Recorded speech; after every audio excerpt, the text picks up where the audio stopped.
আল্লাহর নবী সাল্লাল্লাহু আলাইহি সাল্লাম বলেছেন, মিন ইনদা রাব্বিহি হাত্তা ইউসআলা আন খামস।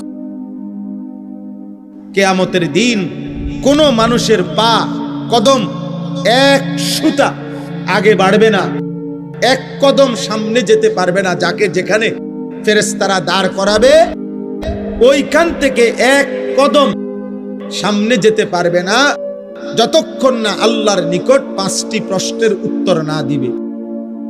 আন উমরিহি ফিমা আফনাহু, 1 নাম্বার প্রশ্ন করবে আল্লাহ, বান্দা আমি যেটুকু হায়াত দিছি পুরা হায়াত কোথায় শেষ করেছ? একটা একটা মিনিট করে করে বলো, একটা একটা সেকেন্ড করে করে বলো বান্দা আমার হায়াত কোথায় শেষ করেছ। ছেলের আব্বা তোমাদের কাছে অনুরোধ, আব্বা 1 ঘন্টা সময় আমি গড়ির দিকে তাকায় আসি, 1 ঘন্টা সময় আমার অনুরোধ মনোযোগ দিয়ে শোনো। প্রিয় ভাই, উঠাউঠি করো, একজন আরেকজনের সাথে কথা বলো না, তুমি তাকায়া থাকো, না বুঝলেও তাকায়া থাকো। নওজোয়ান, বরকত হবে, আল্লাহর কথা বরকত হবে, নবীজির কথায় বরকত হবে। আমি অনুরোধ করছি ভাই, দয়া করে কেউ উঠাউঠি করেন না, নড়াচড়া করেন না এবং এলোমেলো করেন না। তাহলে 1 নাম্বার এটা জবাব দিতে হবে। তাহলে আপনি শেষের এই 10 বছর, আপনারা চাচারা বলেন তো, আপনারা যারা প্রতিদিন এক নিয়মে চা দোকানে বসে বসে গল্প করেন, কি শোনেন, কি বলেন, এত ফান কেন খান, এত বিড়ি কেন খান বলেন? আপনি বলেন। একজন মানুষ, বয়স্ক মানুষের, পৃথিবীর কোন মানুষ বলেন আপনারা কত খিলি পান খাইতে বলছে আপনারে? কে বলছে কত খিলি? বলে আমি হারাম বলতেছি না, নাজায়েজ বলতেছি না। প্রশ্ন হইল এটা কি ফায়দায় খাচ্ছেন? শারীরিক কি উপকার, মানসিক কি উপকার, আখিরাতের কি উপকার, সংসারের কি উপকার, জিফুতের কি উপকার, আমনের কবরের কি উপকার? আপনি কেন চা দোকানে বসে আছেন? আপনি কি করছেন ওইখানে? কি দেখতেছেন? টেলিভিশনের ওই নর্তকী দেখেন কেন? বেহুদা কথা শুনেন কেন? ফালতু কথা বলেন কেন? না হয়তো শুনেন কেন? আপনি ঘুমান নাই তো? আপনি তাসবিহ পড়েন, একবার সুবহানাল্লাহ পড়লে আল্লাহর নবী বলছে উহুদ পাহাড়ের চাইতে ভারী নেকি হয়। কয়বার পড়লে? সুবহানাল্লাহ একবার। নবীজি বলছে আযমু মিন উহুদ, উহুদের চাইতে ভারী নেকি। একবার সুবহানাল্লাহ বললে নবীজি বলছে নাখলাতুন ফিল জান্নাহ। সুবহানাল্লাহ, নবীজি বলেন একবার সুবহানাল্লাহ পড়লে ইমানদারের জন্য জান্নাতে একটা খেজুর গাছ রোপণ করা হয়। একবার পড়লে কত সুযোগ ছিল। আল্লাহর কোরআনের একটা একটা অক্ষর পড়লে একটা অক্ষরে 10টা করে নেকি হয়। নবীজি হিসাব করে বুঝাই দিয়েছেন, ভাঙ্গা বলে দিয়েছেন যে আলিফ লাম মিম, এখানে একটা অক্ষর না বরং 3টা অক্ষর। আলিফ লাম মিম, 3 অক্ষরে 30টা নেকি, 30টা নেকি। তাহলে আপনি হিসাব করেন কুল হুয়াল্লাহু আহাদ এই সূরার মধ্যে কয়টা অক্ষর, কয়টা নেকি? আলহামদুলিল্লাহ সূরার মধ্যে কয়টা অক্ষর, কয়টা নেকি? কত বড় সুযোগ ছিল। ছেলেরা উপার্জন করে, উনার আর এখন আগের মতো রোজগার করতে হয় না, এখন আর কামাই রোজগারির ঝামেলা নাই। এটা তো আল্লাহর নিয়ামত।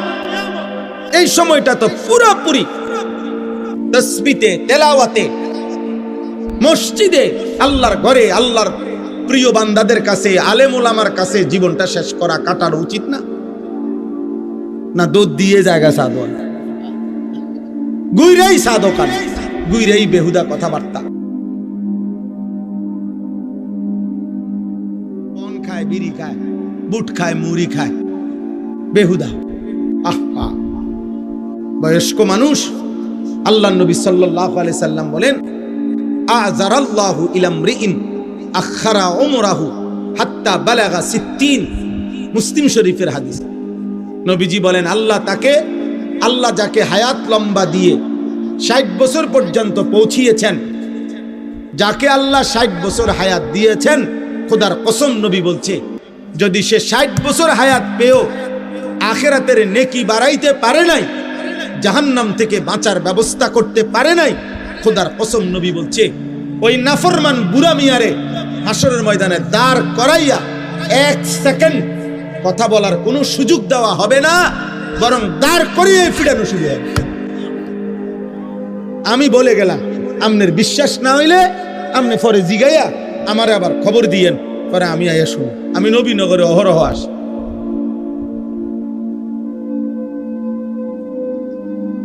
ষাট বছর হায়াত পেয়েও জান্নাতের পুঁজি নিতে পারল না। 60 বছর হায়াত পেয়েও কবরের সামান, আখিরাতের নেকি বাড়াইতে পারলেন না। আর কত হায়াত দিত? 60 বছরে কতগুলো রাত গেছে, 60 বছরে কতগুলো দিন গেছে, 60 বছরে কতগুলো ঘন্টা গেছে, কতগুলো মিনিট গেছে। সুবহানাল্লাহ। আল্লাহ তাআলা আমাদেরকে বুঝার তৌফিক দান। প্রিয় ছেলেরা, বাবা, এবার তোমরা শোনো, তোমরাও শোনো ভাই। তোমাদের জন্য মূল কথা এটা কিতাবের মধ্যে লিখছে যে ইয়া মা'শারাশ শাবাব, হাসান বসরি রাহমাতুল্লাহ আলাইহি বলেন, হে যুবক, প্রতিদিন তুমি লক্ষ্য রেখো, তুমি তাকাইয়া দেখো গাছ থেকে ফলের গাছে যে ফুলগুলো ফুটে, প্রথম যে ফুলগুলো বের হয় সবগুলো ফুল ফসল ফলে পরিণত হয় না। যতগুলো আমের ফুল বের হয় অতগুলো আম হয় না। 2 নম্বরে, এরপরে যেগুলো আম হয় ততগুলো বড় হয় না। 3 নম্বরে, যতগুলো বড় হয় ততগুলো পাকে না, বরং ঝরে যায় বেশি, থেকে যায় অল্প। অতএব হে যুবক, তোমার আশেপাশে 2-4 জন বৃদ্ধ দেখে হযরত হাসান বসরি বলেন, তুমি ভেবো না তুমিও ওই পর্যন্ত পৌঁছবা, কারণ ঝরে যায় বেশি, থেকে যায় কম, থেকে যায় কম। এই জন্য সর্বযুগে পৃথিবীতে, যেই কোনো যুগে পৃথিবীতে মনে রাখবেন, যেই কোনো বাড়ি, পাড়া, মহল্লা, যেই কোনো ঘর, সংসার, ফ্যামিলি, যেখানে দেখেন কিশোর, যুবক, নওজোয়ান, এই বয়সী যে পরিমাণ, বয়স্ক, বৃদ্ধ তার চাইতে অনেক কম। এটা একটা স্বাভাবিক পৃথিবীর নীতি। আমগো এই বাড়ি, মনে করেন, আমি আমার একটা উদাহরণ দেখাই। আমার বাপ চাচারা 4 জন ছিল। আমার বাবা চাচা মিলা 4 ভাই ছিলেন ওনারা। তাহলে আমার বাপ চাচা 4 ভাইয়ের, ওনারা 4 জনের, আমার বাবা, আমার জ্যাঠা, আমার ছোট চাচা 2 জন। তাহলে ওনারা 4 জনের ছেলে মেয়ে। আমরাই, আমার আব্বার ঘরে আমরা আছি 8 জন ভাই বোন। তাহলে আমাদের 4 জনেরই, আমার আব্বার ভাইদের সবাই মিলে 4 জনেরই সন্তান যা, সবাই আলহামদুলিল্লাহ। একজন মাত্র আমার বড় জ্যাঠার একজন ছেলে শুধু মারা গেছে। আমার বড় একজন জ্যাঠতো ভাই মারা গেছে এই পর্যন্ত, এই মধ্যে। আর বাকি 4 ঘরের ভাই বোন সবাই বাইচা আছে এখন আলহামদুলিল্লাহ। তাহলে আমরা বাপ চাচা 4 ফ্যামিলির ছেলে মেয়ে প্রত্যেকেই এখনো আছে, একজন বাদে। কিন্তু আমার বাপ চাচার মধ্যে শুধু আমার ছোট চাচা বাইচা আছে। তাহলে বয়স্ক আছে কয়জন? 1 জন। কিন্তু তাদের বংশধর আছে কমপক্ষে 30 জন। মানে এই যে হিসাব, তাহলে ছেলেরা যে বিবেকবান দোস্ত, সবাই একরকম বুঝমান না। নারী, ছবি, মোবাইল, বন্ধুদের আড্ডা, অসৎ দৃশ্য, অশ্লীলতা, বেহায়াপনা, ইবলিসের আঁকড়াইয়া ধরা, আল্লাহকে সেজদা না দেওয়ার কারণে যার উপরে প্রতি মুহূর্তে আল্লাহর লানত পড়ে, এরকম অসংখ্য অভিশপ্ত মানুষের কলিজা বন্ধ হয়ে যায়। যার ফলে পাথর তার উপরে দিলেও, পাহাড় তার বুকের উপরে রাখলেও তার কলিজার নড়ে না। এটা আল্লাহর লানত। এই জন্য অনেকের আছে যে যার মাথার উপরে যদি পাথরও দেওয়া হয় বুকের উপরে, সে নড়বে না। তার কথা যে আমি বুঝবো না, আমি সেজদা দেব না, আমি আল্লাহকে মানবো না। সোজা কথা, আমার উপরে যদি হিমালয় পর্বত আমার উপরে ফেলা হয়, আমারে যদি আটলান্টিক মহাসাগরও ডুবাই দেয়, আমি নাফরমানি ছাড়ব না। এটা হলো যে আল্লাহ যার কলিজা মোহর মেরে দিছে। মোহর মেরে দিছে আল্লাহ। কোরআন শরীফে আছে, আল্লাহ নবীজিকে বলছে, বন্ধু কেউ যখন পাপের সীমা লঙ্ঘন করে আমি আল্লাহ তাকে 3টা শাস্তি দেই। 1 নাম্বার, আমি তার কান এবং তার অন্তর মোহর মেরে দেই, তার চোখের সামনে পর্দা ফেলে দেই। আল্লাহ বলেন তখন মনে রাখবেন বন্ধু, ওই নাফরমানকে হেদায়েত দিবে আর কেউ থাকে না, আর কেউ থাকে না। আব্দুল কাদের জিলানীর বাপ কবর থেকে আসলো, আর তারে হেদায়েত দিতে পারবে না, হেদায়েত দিতে পারবে। এজন্য লাগাতার গুনাহ, এটা বহুত বড় বিপদের বিষয়। গুনাহ আমারও আছে, আপনারও আছে। গুনাহ 2 রকম। এক হলো ব্যক্তির গুনাহ হয়, হোঁচট খায়, কিন্তু আবার সে শুধরায় নেয়, ভুল হয়েছে বুঝে আবার ঠিক করে নেয়, আবার সংশোধন করে নেয়।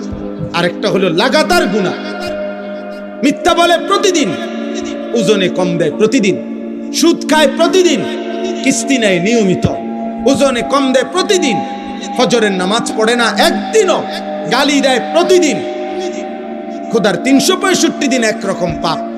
ওই নাফরমান শুধু পাপই না, বুঝা যায় আহা তার কপাল বড় মন্দ। হতে পারে আর কোনো দিন, আহারে আল্লাহ, আল্লাহ যদি আর না ফিরায় এই নাফরমান আর কোনোদিন আল্লাহর পথে হয়তো ফিরবে না। কিস্তিতে কিস্তিতে জীবন শেষ, সুদে সুদে হায়াত শেষ, মদে মদে হায়াত শেষ, জুয়া খেলতে খেলতে হায়াত শেষ, নাটক আর সিনেমার নর্তকী দেখতে দেখতে হায়াত শেষ, গালি দিতে দিতে হায়াত শেষ। আর কোনোদিন হয়তো নসিবে জুটবে না আল্লাহকে ডাকার, আর কোনোদিন নসিবে জুটবে না আল্লাহর ইবাদত করা। এজন্য নওজোয়ান ভাই বাবা, প্রত্যেকের কাছে কথা এটা।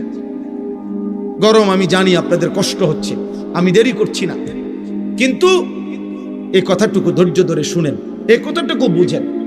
ছেলেরা বাবা, তোমরা বুঝতে শেখো, তোমরা বুঝতে শেখো, তোমরা ভাবতে শেখো। তোমার হায়াতের কদর তুমি করো। এই পৃথিবীর কেউর হাতে 1 শব্দ 2 শব্দ বলবে হয়তো কেউ, কিন্তু সারাক্ষণ তোমারই নিয়ে পড়ে থাকবে এই সময় কারো নাই, কারো হাতে টাইম নাই। তোমার বাবারও কাম আছে, তোমার মারও ব্যস্ততা আছে, তোমার বড় ভাইয়েরও নিজস্ব কাজ আছে।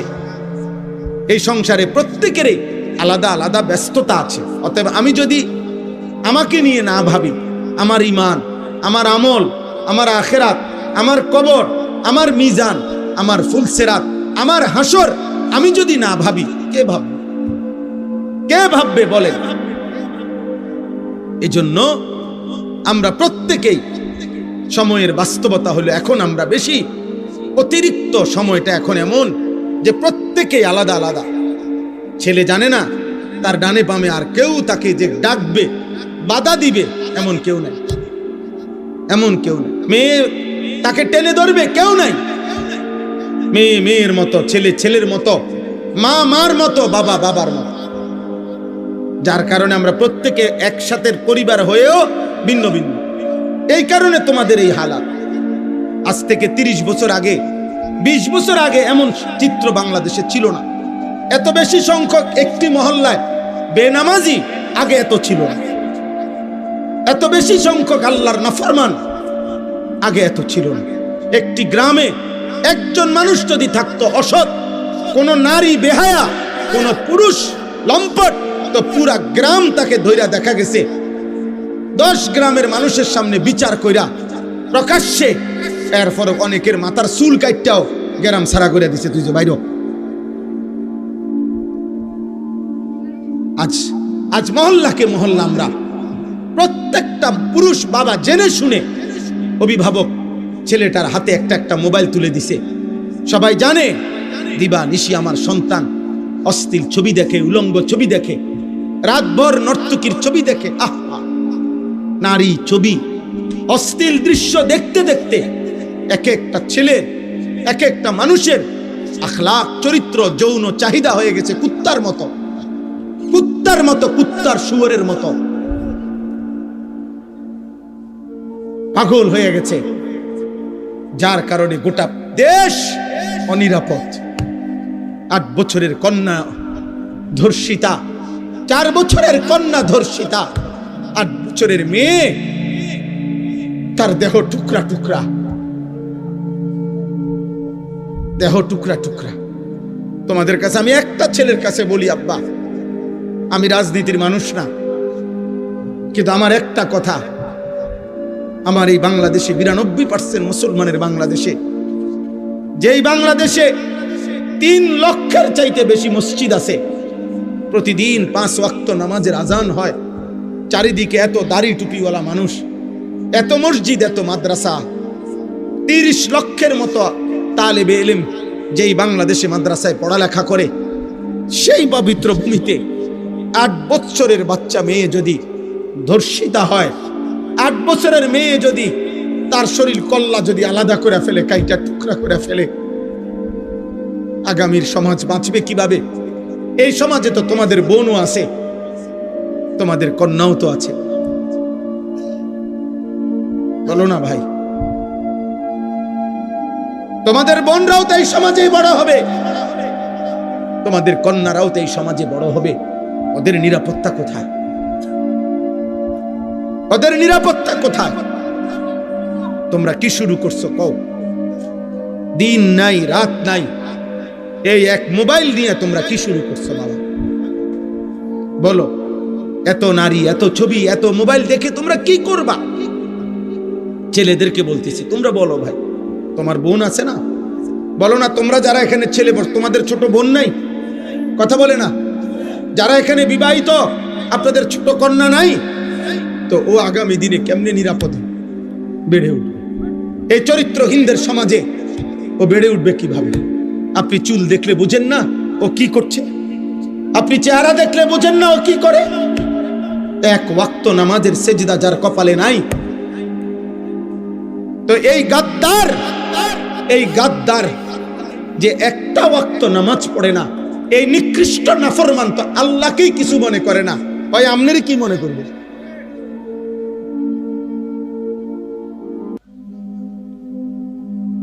ও তার সৃষ্টিকর্তাকে কিছু মনে করে না, পালনকর্তাকে কিছু মনে করে না। আপনারা মনে করতেছেন যেমনে পারি জিফুতের লেগা, হালাল হারাম, জায়েজ না জায়েজ, ঠকাইয়া ধোকা দিয়া যেমনে পারি পয়সা রোজগার করে তাগর জন্য ঘর দুয়ার রাখা যাইতে পারলে আমিও নিশ্চিত ওরাও কামিয়াব। না রে আব্বা, মানুষের প্রকৃত পরিচয় ঈমানের কাছে, মানুষের প্রকৃত পরিচয় আখলাকের কাছে, আখলাকের কাছে। আপনারা যারা উপার্জন করেন, আপনারাও পাগল হয়ে গেছেন।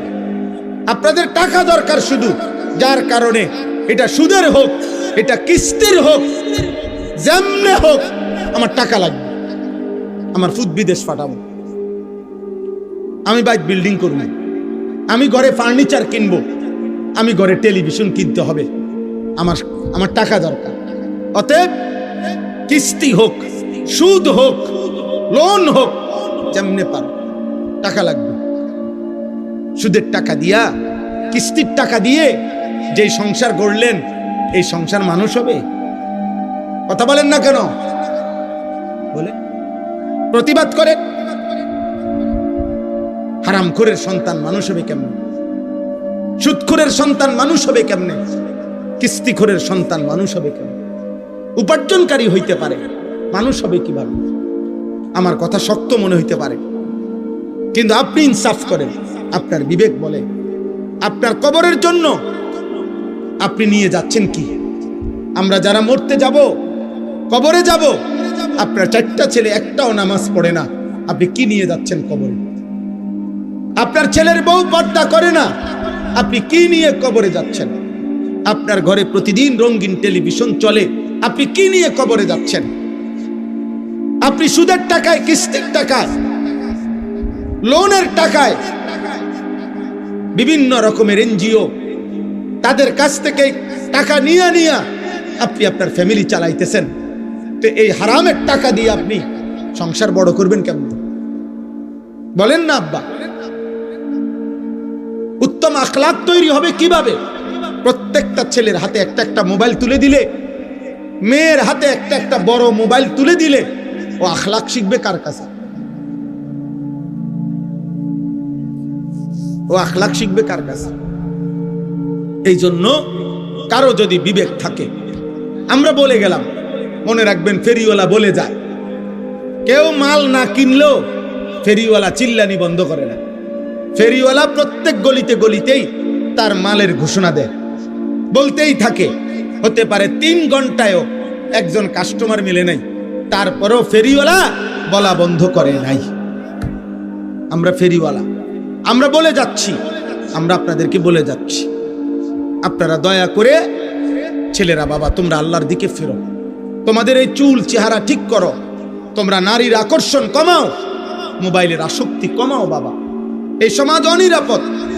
প্রতিদিন বাংলাদেশে 2 জিনিসের বাংলাদেশে মহামারীর মতো, এক হলো ধর্ষণ, আরেক হলো পরকীয়া। মহিলার স্বামী আছে, মহিলা অন্য পুরুষ তালাশ করে, পুরুষের স্ত্রী আছে কিন্তু এই নাফরমান অন্য মহিলা তালাশ করে। আহা, এই সমাজ টিকবে কেমনে? ছেলে মেয়ের পরিচয় আসবে কোত্থেকে? হালাল হারামের পরিচয় আসবে কোত্থেকে? হ্যাঁ বলো বলো ভাই। আমি প্রত্যেক দিন চিল্লাই, তোমরা যারা এখন অবিবাহিত, আগামী 10 বছর পরে তোমরা বিয়ে করিলে তো তোমাদের যে বিবি, তোমাদের জন্য যে কন্যা আল্লাহ চাইতো বিবাহ করবে, তো সেও তো এই সমাজেই বড় হইতেছে। তো এই চরিত্রহীনদের সমাজে সেও যদি ছবি আর মোবাইল আর হারাম প্রেমে আসক্ত হয়, তো তুমি উত্তম স্ত্রী, নেককার পবিত্র নারী কোত্থেকে পাবে? আসমান থেকে? তাহলে আমাদের সবার ভালোর জন্য, আমাদের সবার কল্যাণের জন্যই আমাদের চরিত্রের পবিত্রতা দরকার, আমাদের জন্যই দরকার। আমাদের মোবাইলের নর্তকী আর ঘরের স্ত্রী এক কথা না। মোবাইলের নর্তকী তো দেখে শেষ করলাম, কিন্তু ঘরের বিবি তো সংসার করতে হবে।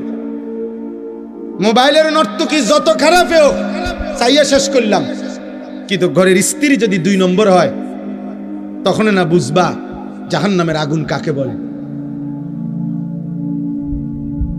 তখন না বুঝবা দুনিয়া কত কষ্টের, কত কঠিন। তখন তো দুনিয়ার জীবনটা হয়ে যাবে জাহান্নামের আগুন। এই জন্য সবার কাছে বললাম, আপনারা আপনাদের স্ত্রী, ছেলে মেয়ে, ভাইয়া, তোমরাও ভাই বোন সবাই মিলে আল্লাহর দিকে ফেরো। বাবা আল্লাহর দিকে ফেরো। আমি শুধু একজন বক্তা হিসাবে বলি নাই, আমি আমার অন্তর থেকে বললাম, তোমরা এই চুল চেহারা, এই লেবাস, এই পোশাক, এই সারা দিনের এই চলাফেরা, এটা সুন্দর না আব্বা। অনেক ছেলে এখানে যে কয়জন বসছো, অধিকাংশ ছেলে এই চেহারা দেখে বোঝা যায় বেনামাজ। আহা আব্বা, নামাজ সারা জীবনের কোনো মূল্য না। যে কপাল সেজদা দেয় না, যে সেজদা বিহীন কপাল, হ্যাঁ আমরা বলেন যারাই নামাজ পড়ে না, তারা কি আল্লাহর হুকুম নামাজ পড়া, আর যে নামাজ পড়ে না তো সে আল্লাহর হুকুমকে পাত্তা দেয় না, তার মনের ইচ্ছা মতো চলে? কথা বলেন না, সবাই বলেন তো। কোরআনুল কারীমের মধ্যে আছে, এই কোরআনে আছে যে তার মনের ইচ্ছা মতো চলে, আল্লাহর হুকুমের পাত্তা দেয় না, খোদার কসম আল্লাহ তাকে বলছে তার জীবন কুত্তার জীবন, কুত্তার জীবন, কুত্তার জিন্দিগি, কুত্তার জিন্দিগি।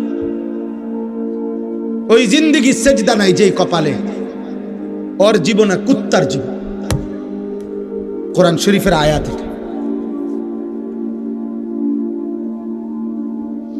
ফামাসালুহু কামাসালিল কালব, আল্লাহ বলছে তার জীবন, তার উদাহরণ কুকুরের মতো, কুকুরের জীবন। বলো ভাই, তাহলে এই পরিচয়ে খুশি? বেনামাজি ভাই বলো, এই পরিচয়ে খুশি তো তুমি? এই পরিচয়ে ভাল লাগছে তো? আল্লাহ যারে বলছে কুত্তার জীবন, পৃথিবীর অন্য মানুষে কি বলে তা দিয়ে আসবে কি যাবে? সৃষ্টিকর্তা বানানেওয়ালা কোম্পানি, যেটা ওনারা যদি, যারা বানায় কোম্পানি যদি বলে এটা 2 নম্বর, বাকি মানুষ এটা 1 নম্বর করলে কি লাভ? তো যিনি সৃষ্টিকর্তা তিনি বললেন তোর জীবন কুত্তার জীবন, তো অন্য কেউ তোমারে অন্য আরো অনেক কিছু করলে কি লাভ? বললে বুঝেন নাই কথা? আমাদের নবী সাল্লাল্লাহু আলাইহি সাল্লাম ইন্তেকালের পূর্বে শেষ কথা বলেছেন নামাজের কথা। উম্মত নামাজ। হযরত ওমর ইন্তেকালের পূর্বে শেষ কথা বলেছেন নামাজের কথা। হযরতে খুবাইব শাহাদাতের পূর্বে শেষ কথা বলেছেন নামাজের কথা। ইমামে হুসাইন শাহাদাতের পূর্বে শেষবারের মতো কারবালার প্রান্তরে সবার সামনে তিনি নামাজের সেজদা দিয়ে বলছিলেন, আমি আল্লাহকে সেজদা করছি, অতএব হে আমার বিরোধীরা, তোদের যার মঞ্চে আমারে হত্যা কর, খুন কর, আর অসুবিধা নাই, আমি সেজদা দিয়ে এসেছি, নামাজ আদায় করে ফেলছি। আমি সেজদা দিলে মুমিনের আর কোনো অতৃপ্তি থাকে না, অতৃপ্তি থাকে না। আমরা কিতাবে পড়ছি নামাজের সালাতের মূল অর্থ হইল আগুনে পুরাইয়া বাঁকা কাঠ সোজা করা। এই জন্য যে ব্যক্তি 5 ওয়াক্ত নামাজ পড়ে সে যেন প্রতিদিন নিজেকে আগুনে পুরাইয়া সোজা রাখে। এজন্য বুজুর্গানে দিন মুহাদ্দিসিনে কেরাম বলে 5 ওয়াক্ত নামাজে মনে হচ্ছে যে যেন নিজেকে আগুনে পুরাইয়া সোজা রাখছে, তো দুনিয়াতে যে নিজের আগুনে পুরাইছে নামাজের মাধ্যমে, তো আশা করা যায় আল্লাহ তাআলা তাকে দ্বিতীয়বার জাহান্নামের আগুনে পোড়াবে না। অপেক্ষা করো ছেলেরা, বেনামাজি নাফরমান, অপেক্ষা করো। ভাতে তো খাও, আমরাও ভাত খাই। রাতে হইলে তুমি ঘুমতে যাও, আমরাও ঘুম যাই।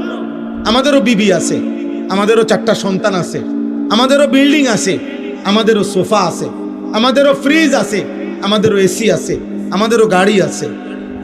আমরাও বাজার সদাই চিনি, আমরাও চাল ডাল মাছ ভাত গোশতই খাই। অতএব দুনিয়া ইমানদার নাফরমান স্বাভাবিকভাবেই ভোগ করছে, কিন্তু আখেরাত, কবর, মৃত্যুর পর কথা বলেন কি হবে সেদিন বলেন। এজন্য হারাম উপার্জন বন্ধ করেন, সুদের টাকা বন্ধ করেন, কিস্তির টাকা বন্ধ করেন, অবৈধ উপার্জন বন্ধ করেন। নিজেদের মা বোনদেরকে বুঝান, অভাবে পড়ে গেল আল্লাহর কাছে বলেন, আল্লাহর কাছে বলেন, চোখের পানি ফেলেন। আমরা সেই নবীর উম্মত যেই নবী আমাদের, যার ঘরের চুলায় কসম আম্মা জান আয়েশা রাদিয়াল্লাহু তাআলা আনহা নবীজির স্ত্রী বলছেন 3 মাসে কোনদিন 3 মাস টানা নবীজির বিবি বলছেন আমরা 9 জন বিবি নবীর ছিলাম, কারো ঘরে টানা 3 মাসে কোনদিন চুলায় রান্না করা কোনো খাবার জোটে নাই।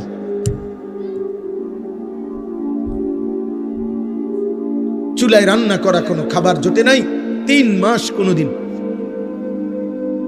হযরত আয়েশার বনফুত বাগিনা জিজ্ঞেস করছে, আম্মা, খালাম্মা, তাহলে আপনারা কেমনে বাঁচলেন? তিনি বলছেন এই 3 মাসই টানা প্রতিদিন শুধু খেজুর আর পানি খাইয়া জিন্দেগি কাটাইছে। নবীজির সাথে, নবীজি সহ আমরা পেটে পাথর বাঁধা ক্ষুধার কষ্টে সেই নবীর উম্মত। আমরা হারামখোর না, আমরা হারামখোর হব কেন? আমরা সুদখোর হব কেন? আমরা কিস্তেখোর হব কেন?